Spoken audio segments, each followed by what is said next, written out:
Hey there, welcome back to Brick by Brick. I'm Roxann Klepper. On my first episode, we said we were going to talk about real estate, finances, and life for women. So far, we've talked about real estate, but I am not an investment specialist. So today, we're going to talk to one. Jillian Vukovich is a division manager at IG Wealth Management. I met her a couple years ago at a networking group that I organized, and I knew right away that she was super passionate about this. I could see her desire to help her clients achieve their financial goals. So we're going to have a chat with her today, and we are super excited about it.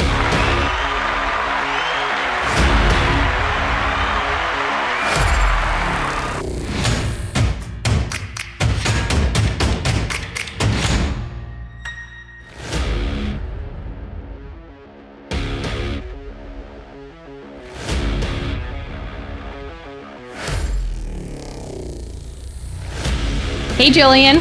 Thanks for joining us. Hey, Roxann. Thanks for having me. I'm so glad you could be here. So I thought we could just start us off with telling us a little bit about yourself and, how you got into helping people on their financial journeys. Yeah. First, I want to say thanks for having me. What an exciting journey you're on, and I'm honored to be a part of it. So, a little bit about me. I came from the world of psychology and customer service kind of backgrounds.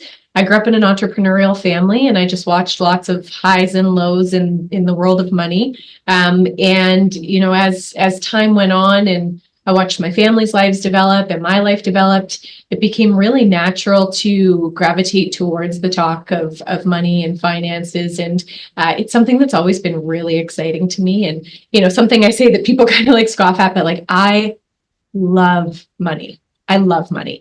I love what money can do for you. I love the security that it can bring. I love the emotions that become tied with it. I love what it affords us in our world and our kids and our families. And so I really do have a passion for talking about money, which is really a yucky, kind of uncomfortable thing for a lot of people. So I love diving into it and helping ease those conversations and bringing it from something that feels uncomfortable to hopefully something that's really exciting for people.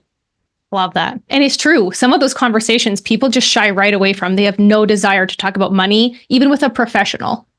And you know what the wild thing is it doesn't really matter what your asset range is. Like if you don't have much, you're uncomfortable about talking about the fact that you don't have much. If you have a lot, you're uncomfortable talking about the fact that you have a lot, but you don't know what you're talking about. Like it's just this really crazy world of, we've grown up in societies that have, especially as women, said shh, we don't talk about it. We don't talk about what you make. It's not polite. It's rude. Those are our secrets to keep in. And I think it is so powerful to talk about it because we can encourage each other to be asking for more if we're worth more, or, saving appropriately, or learning about strategies you didn't know about. Like every single one of us get out of bed every single day to earn money. There's no secret to that. So why is it something that we just feel has to be such a hush-hush topic? Love it. It's so true. And so tell us about your role. Like if someone starts working with you, what does your process look like when you meet a new client for the first time? So my practice is a little bit unique. So I have a fairly boutique firm practice. I have a team of 8. We work with primarily business owners, entrepreneurs, executives, retirees, things like that. And usually in that million-ish plus dollar range. Not that needs to be where you are today. That's just sort of kind of somewhere a starting point. And what it looks like is just no matter who you are, no matter what your assets are, I always welcome a first conversation. I guarantee that there'll always be some education that can come from it, some understanding, and I'll always guide someone in the right direction. Sometimes it's me, sometimes it's not. Sometimes there are way better places to start than a professional advisor. Some people don't need that right now, but I'll always welcome that conversation. So the first step would be just set up a call and kind of get ready to be a little bit vulnerable. It's what we need to understand where the questions and concerns are and what people are losing sleep over at night. Like these are the things that I love diving into is what keeps you awake? What are you really excited about? What can you smell the beach on the day of your first day of retirement or vacation? Like really get into it and feel it. And then we can get to the meat and potatoes of, okay, well, what do you need to get there? What does that look like? How do you achieve it? So, generally that first conversation happens. If I feel like it's a good fit, I can help you. We can work together. Then then it turns into a great big discovery fact find. So what do you have? What do you want to have? What do I need to do to strategize in between? And then we work together as a team to ensure that we can find, a really comfortable, easy space to work in to help achieve those goals at whatever pace, the client feels comfortable going and, and educating and hopefully making it fun along the way. Yeah, it sounds perfect. And so how does your role evolve as time goes on? So someone has their first meeting and, they want to work with you. And then in 5 years, does that role change? Is it still super hands-on? What does it look like? Do you know what? Every single scenario is different. So truth be told, most people decide they need professional advice when they're in the thick of something, right? So like, well, I need to sell this piece of land, or I've started this business, or somebody's died and I've received this money, and like you're in it. And so when that's the scenario, it's a lot of upfront work. It's a lot of, lots of meetings, lots of strategizing, lots of trying to create things. And once we've got said strategy in place, it eases off. I would expect no less than at least one in-person meeting a year, multiple conversations in between. I would prefer more than that, but some people don't want to meet all the time. But yeah, in that conversation and those strategies kind of play out over time. Adversely, sometimes people come and they say, okay, here's where I am today, and maybe there's not a ton of work right now, but in 5 years, I will be selling said thing or buying a business or partnering my practice. And in that sense, maybe I'm not as much right now. We're meeting, we're strategizing, but it's kind of a hurry up and wait for said event to happen. And then we kind of do a bunch of work and then it eases off. Or sometimes it's just hey, let's start up. I want to start saving. I know it's time to be, kind of responsible. Maybe my debts are gone. Maybe I've received an income boost and I'm ready to just really dive into it. Not too intensive really for clients at any point in time at that. And then it's just a nice casual journey of, I'm going to call you every time something weird's happening in the markets, or I know people are emotional about things. So I can't state enough how much emotion plays into money, and people do not give that enough credit. So, US elections are coming up. It has, kind of technically nothing to do with us. There will be some things, but not really. Markets will go wild and people will get really excited about it. And it's like everybody has formed an opinion about what happens if who gets in. And so those are the times where I think it's really important to have someone like me to handhold and say, hi, this is what's happening. This is, how we handle it. This is how we'll move forward. And truly, I would say the majority of my position is that comforting and educating and guiding, because we make really poor decisions from emotional places. Whether it's I'm afraid or I'm excited, we don't tend to make good choices. So if you have someone that can just kind of like calm you down and explain, then we tend to make the better choices. And so I feel like investing is kind of a catch-all word. What does it really mean for a woman who's just starting her journey?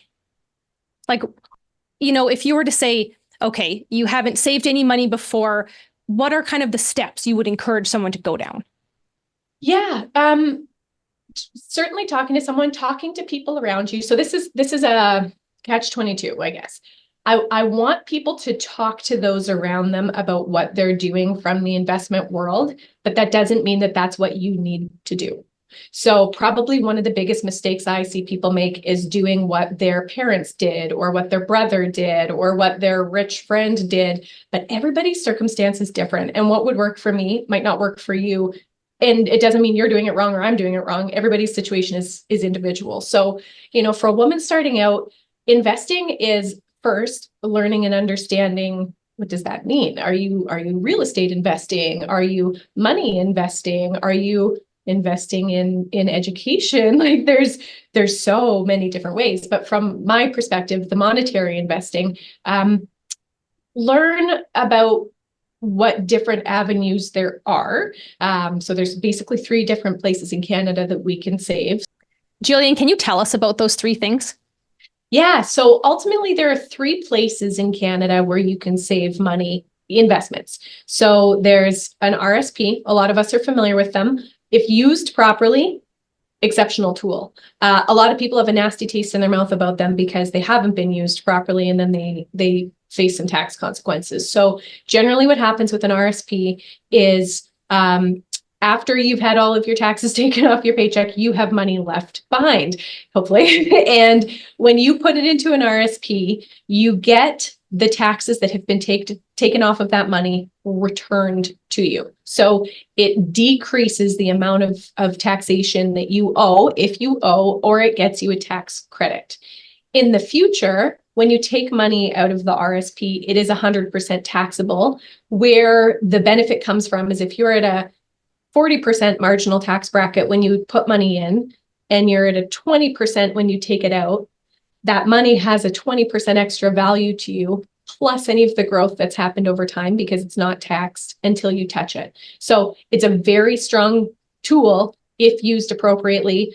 A really loosey-goose rule is, if you don't make more than $40,000-ish, I might not use it yet. If you're over $40,000 of annual income, it might be a good place to view putting money into. So the only other thing is it's got lots of acronyms. Our whole industry is just riddled with silly acronyms. So RSP, RIF, LIF, LIRA, your pension, that's all that same idea. You can hold any investment inside of it. You can hold any investment inside of any of the three that I'm going to tell you about. The only difference is taxation. Sometimes you get benefits putting money in. Sometimes you get benefits taking money out. You can hold the exact same thing in all three. You're going to get taxed differently on them. So number one is RSP. Number two is tax-free savings account, which to me is really, really poorly named and probably the best place that you can put money as far as I'm concerned. So it should be called the tax-free investment account. Everybody just treats it as savings. It has to be invested for it to do any benefit for you. So what happens is the money that your money makes is yours for free inside of that account. The only other thing that does that in Canada for us is our principal residence. If I bought my house for $500 and I sold it for $700, I get to keep the difference. The tax-free savings account's the same thing. If you put $500,000 into it and it grows to $700, the $700,000 is yours, tax-free, no questions. There are annual limits to it. I probably shouldn't have said 500 because the maximum is $95,000, but it can grow, it can roll over. So anyways, it's an exceptional place. And if you don't know where to start, I would always start there because the money can flow really easily out of that account. If you want to put into an RSP, you can do it from your tax-free. So it's a really, really great place to start, but I cannot emphasize enough, it has to be invested or it's not doing anything for you. The third place is called a non-registered account. It's what I use if an RSP doesn't make sense or is full and your tax-free is full. So a non-registered account creates a capital gain, which just means the money that your money makes, part of it is taxable. We just had a tax law change a month ago. You used to pay tax on 50%, now you pay tax on 67% of your growth. So your money's never taxed, the growth is taxed. It's still an advantageous place considering RSP is 100%, but it's just another vessel. And so again, you can have stocks, bonds, mutual funds, ETFs, you can have anything you want inside of these. It's really important to understand the difference of each of the accounts. And, I'm not opposed to Wealthsimple. I actually am a huge proponent of. IG owns a lot of it. It's a really good program, but you need to understand what kind of account you're opening for tax purposes. So even if it's just those questions that you're searching, ask a friend, ask an advisor, read a book, look at the internet. The internet's riddled with information. Understand the difference of the taxation of those three. But those are the three places that we have to save, and where you save is going to be dependent on your goals, your time frame, purpose for the money, your risk tolerance, so on and so forth. So that's just the general overview starting point of kind of how investing works. Okay, I love it. Now I have one more question. Yeah. Is there one book that you would recommend to women who are just starting their investment journey? What's your favorite book for it? I have it here. So funny enough, this one isn't as, this one's not as technical as like where to be putting money, which again, like I said before, I don't know if I even really agree with those books because everybody's different. So your place to put money and my place to put money are different. I love this book. It's called Happy Go Money by Melissa Leong. She speaks on City TV Toronto. And the thing that I love about this is it's just education as to like how to prepare yourself to invest and how to do it properly from a woman's perspective. I'm going to show you one chapter. I won't be the one to say it out loud, but Love it. It's probably one of the best pieces of advice because we get so caught up in, well, my neighbor has this and my friend drives that, and look at how big their house is and look at the clothes that she wears. And you get so wrapped up in keeping up to what's around you instead of just focusing on, what am I trying to achieve? What are my goals? Where am I going? Where do I start? So this is a really, really excellent book that I recommend a lot. And actually, cool side story on it. So I was doing a community partnership with Chapters a few years ago where I was speaking, and I came across this book. I'm a marketing sucker. I liked the sprinkles. There was nothing else about it. I was just like, oh, that looks fun. And I read it and I loved it. And on the back, she actually has her contact information. So I emailed her and she called me and she had a conversation with me because I said, hey, I'd like to support this book in a conversation I'm having. I just want to clarify like a few of the things that you're saying and make sure what I'm understanding is the same as you. She said, yeah, I'm always happy to talk to people. Like anyone who wants to contact me can contact me. And I was like, all right, Melissa Leong. So she's awesome. And it's just a really good educational book. Any book that says you should put 10% in an RSP and 5% in a tax-free and 5%, it's wrong. It's wrong. It doesn't work. But something like this where you can educate yourself as to like how to save properly and emotionally is awesome. So that's probably one of my favorites. And then the Wealthy Barber is always a really smart book. And then the biggest thing, and I think something that gets overlooked a lot, is what are you saving for? Because there's a very big difference in investing when you want to spend it on a trip in 3 years and investing when it's retirement. And I think that gets lost a lot. I think we just think, oh, I'm going to invest. Maybe I'm a risk taker and I'm okay with something aggressive and I'll put it in there and take it in 3 years. Well, that doesn't work for a lot of people. Markets fluctuate a lot. You need to have a little bit more of an understanding of time frame and purpose as to why you're investing.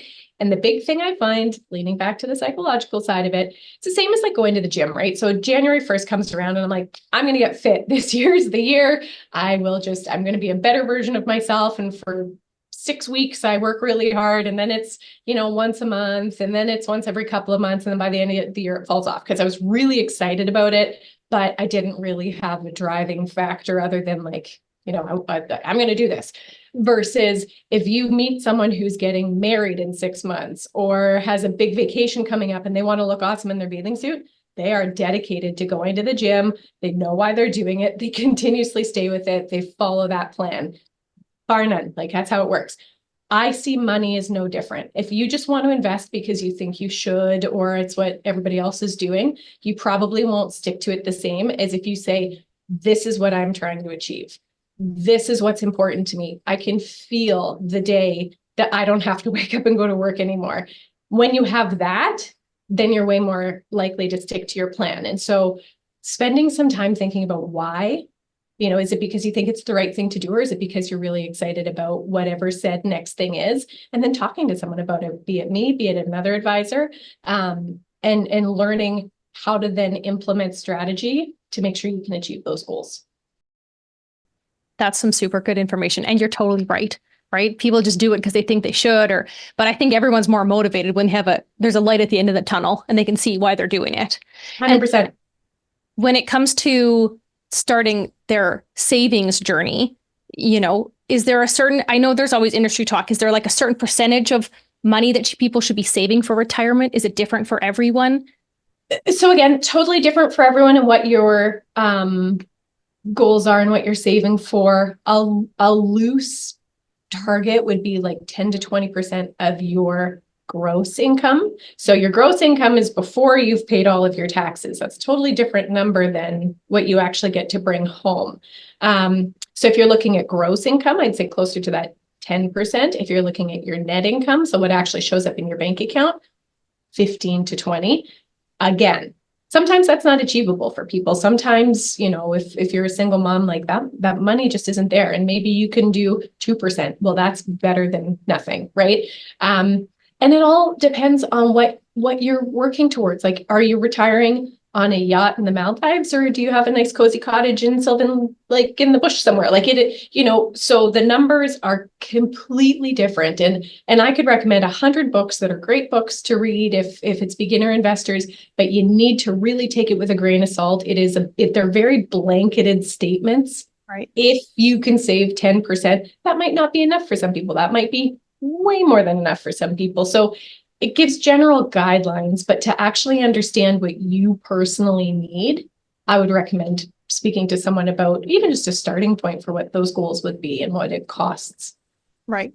And so I always feel like a story says it best. So if you have someone who is not investing in their retirement, for that, what are the consequences of not starting now? Like, what are the consequences of not being involved in saving for your retirement as early as you possibly can?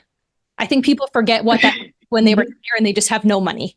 Yeah, huge. I, with permission, I guess I'll use my family as an example. This is one of my big drivers of getting me in this industry. So my dad was self-employed, good earner. He worked really, really, really hard and sacrificed so much to have a really strong business. He was a solopreneur in it, so it was just him.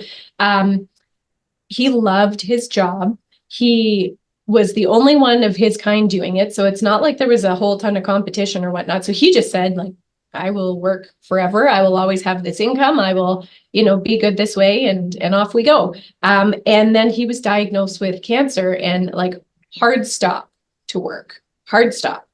And so they hadn't saved as effectively for retirement. They didn't know how. He didn't think the money would stop. And this is really, really common of business owners, entrepreneurs, solopreneurs, because we're in charge and we're in control of that. And you think like, oh, well, I can, I'll stop when I'm ready to stop. Well, sometimes there are other plans in store for you that maybe you didn't know about. So anywho, my parents, he basically completely lost his business in about 6 months' time, had to sell off assets, downsize. My mom had to quit her job to care for him because his treatments were really very, very intense.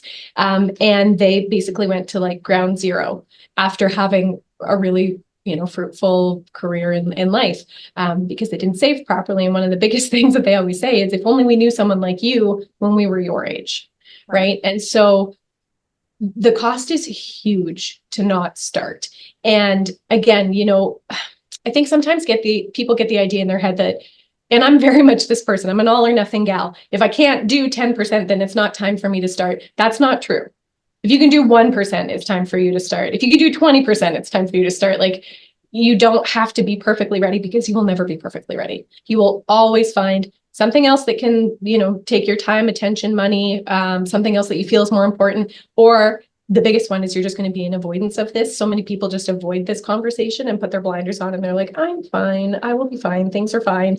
And it's not if you don't take control of it. So, that's what happens is you end up in a not awesome situation because you didn't take the time to make a plan for the what if scenarios, which are really common. I hate to say it, but I mean, I guarantee there isn't a single person listening that doesn't know someone very close to them, either directly affected by, cancer, stroke, heart disease, things like this that stop you from working a whole lot sooner than maybe you were thinking. And then when that income stream comes in, or it stops coming in, like, that changes life, right? Oh, for sure. Life altering, and hard to focus on the money part of it when you're focused on the health part of it in that moment.